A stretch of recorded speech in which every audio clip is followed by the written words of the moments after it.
Good evening and welcome. I am Amarachi Ubani. Tonight, tension in the air in Abonema town in Rivers State as residents flee following alleged killing of a soldier by gunmen. All eyes on the governorship election holding March 9th as governors and groups mobilize voters. Our special report tonight is on disaster management against the backdrop of the fire disaster in Kano, among others, in the first quarter of this year. And students in Algeria protest against 82-year-old President Abdelaziz Bouteflika's plans to run for the 5th term in office.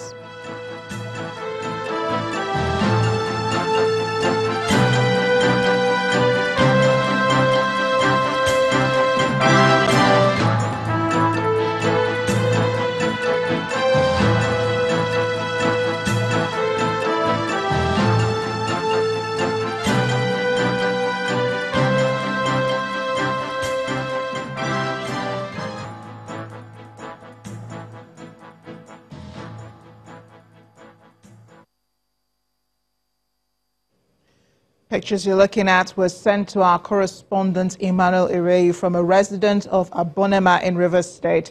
He tells us there is tension in Abonema in Akukutoro local government area presently following the alleged killing of a soldier by gunmen. The attack, unconfirmed, according to unconfirmed reports, say one soldier was left dead, another with serious gunshot injuries. The soldiers are said to be keeping guard in an area in the community. The residents claim that this is creating fear in the community as they flee the town for fear of reprisal attacks by the army.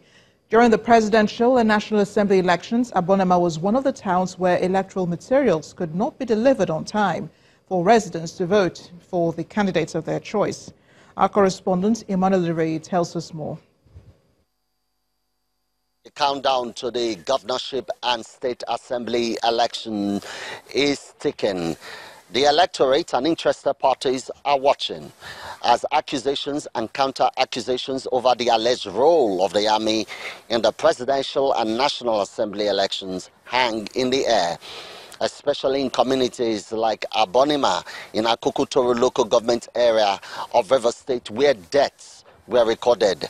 And now, news filtering in from Abonema is that there was an attack on soldiers last night, keeping watch over an area the locals call sites in that community by gunmen dressed in uniforms belonging to a security agency and gunning down two soldiers, with one fear dead and the other sustaining serious gunshot injuries. The army is yet to make an official comment on that. We have reached out to them and we await their response. A source in the police has confirmed the particular matter. A resident who confirmed the incident to us told me that some residents are already fleeing the area for fear of what might happen next as we keep watch on the situation. But the concern is that elections are expected to hold in Abonema. INEC has confirmed that supplementary elections will be conducted in areas where elections fail to hold, and Abonema is one of it. Akukutoro local government area elections were said not to have held due to the crisis there. So we'll wait on the security agencies to make an official comment on this matter, because what people want to see is order and protection of lives and property as we keep our hands on this story and we keep hope alive that the situation is under control and electorate will be allowed to cast their vote without fear on that day come Saturday. Emmanuel Ireyu, Channels Television News. The police have confirmed the killing of at least 7 people, while 8 others were injured after gunmen attacked Sabunsara village in Giwa local government area of Kaduna State. A state police command, public relations officer Yakubu Sabo told Channels Television that the gunmen stormed the village in the early hours of Saturday in an attempt to kidnap one Alhaji Nasidi, a seasoned farmer. He says they started shooting sporadically, killing 5 of the residents. But the villagers mobilized themselves to repel the attacks and succeeded in killing one of the bandits while the rest escaped. 2 of the 8 injured victims later died in hospital, while 4 others are still receiving treatment from gunshot wounds.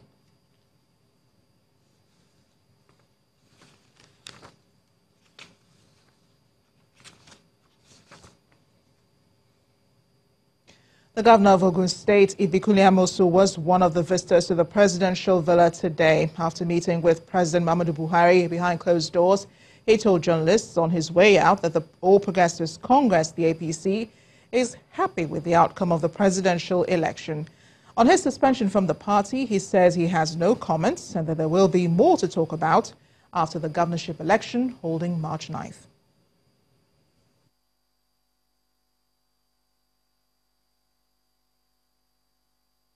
I'm happy to see him as always. Well, we are all happy. We are in this happy mood because he has just won another term of 4 years where he will continue to serve the good people of Nigeria. So that's why I'm here. What you are asking for on the suspension, my comment will be no comment, because I've learned that when you want to achieve a purpose, it must be eyes on the ball, no distraction. There will be plenty time to talk. There will be plenty time for talking. Now is the time to continue with what we are doing, campaigning. We will talk after the election. So let me use this opportunity to thank all Nigerians and to thank our people in Ogun State. And I want to thank in particular those from Ogun Central Senatorial District who voted me to serve them again in the Senate. I really cannot thank you enough. But I pray that come next Saturday, all of you will come out and vote. So I really cannot wait for that election to happen, the next one, next week. But I thank you for the past one, and God will be with all of you. We'll have more political stories later in the bulletin, but the first quarter of 2019, the nation suffered over 5 major disasters across the country. Now, last night, we brought you another pathetic incident where a family of 6 all died as a result of fire outbreak. In our next report, our correspondent, Oroluwa Shonibare, brings us some incidents that occurred from January to March. The raising of the popular Wadata food market in Makurdi, the Benue State capital, on the 2nd of January. As dawn breaks, the level of destruction becomes clearer, and this increases the cries of those who lost out. As you can see, everything has burned and nobody carry any pin from this place. Like my own mother now, she's at home crying. We don't know what to do. We don't know where to start from. The incident appeared to set a trend because just after 3 days, another market was engulfed, this time in Niger State. Panic-stricken traders tried to salvage all they could, but most of them were left broken-hearted. My shop, the 2 shops there, everything has gone down. Nothing left, even pin. This is why I said I had to borrow money to do business. I had to borrow money because, like many women, where they here, we used to borrow money and do business. And again too, we don't have any hope past here. This is our hope.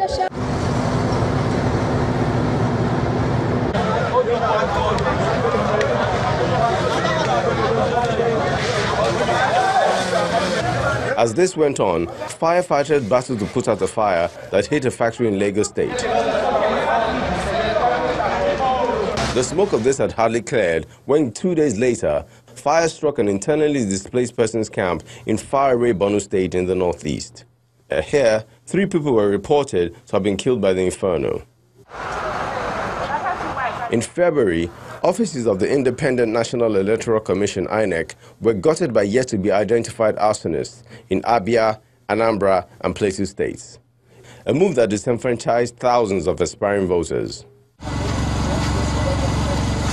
The month also registered a pathetic scene in Niger State, where a pregnant mother, along with her 2 children, lost their lives when the apartment they were in caught fire.